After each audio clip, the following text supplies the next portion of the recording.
Turning to the latest from Israel's war with Hamas, officials with an Israeli kibbutz have announced the death of Judih Weinstein.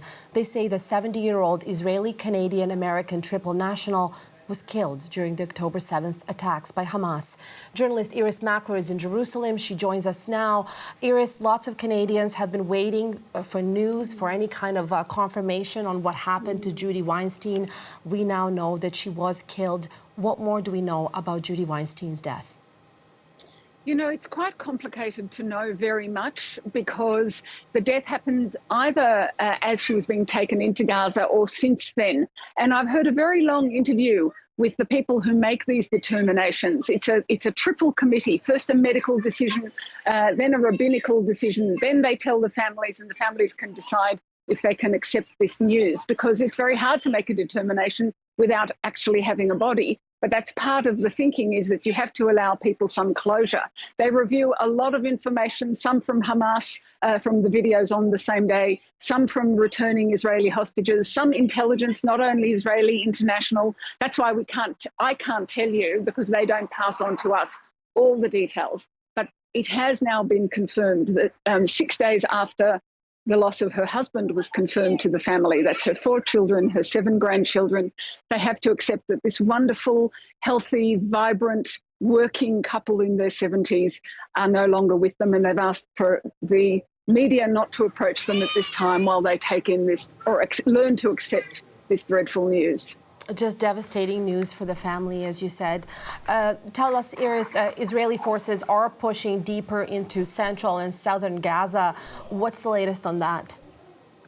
Yes, as we've been reporting all week, really, since the failure of the last ceasefire talks, Israel has been expanding its military operation. In fact, it's operating everywhere in the Gaza Strip, from Beit Lahia in the north, right down to Khan Yunis in the south. And in Hamas, they have been reporting, from Hamas, they have been reporting airstrikes across the Gaza Strip. The Hamas-run health ministry is reporting 50 dead today in those airstrikes. Israel says that while it has been going into ever deeper into Khan Yunis, the town most associated with the Hamas leader Yahya Sinwar, as they go deeper in there, they find tunnels that are better built, more sophisticated, deeper, and that they have also found today, they've released footage of what they say is a mosque where there was fighting there.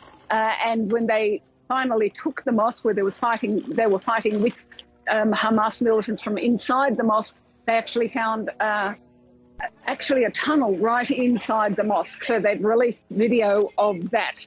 So all of this altogether lets us see that, in fact, basically Israel is operating everywhere except Rafah in the south, and Rafah is where a majority, or at least very many, of the displaced civilians in Gaza have now. That's where they now are. So there's a discussion in Israel that there will not be an Israeli military operation in Gaza. They're looking at a technical solution that will mean digging something underneath that Gaza border, the border with Egypt, to make sure that there can be no more tunnels being dug out and no more arms coming in that way. So that's one solution that the military is talking about. I think that lets you know, Diana, that they're planning an exit strategy of some sort. Thank you so much, Iris. That's Iris Mackler in Jerusalem.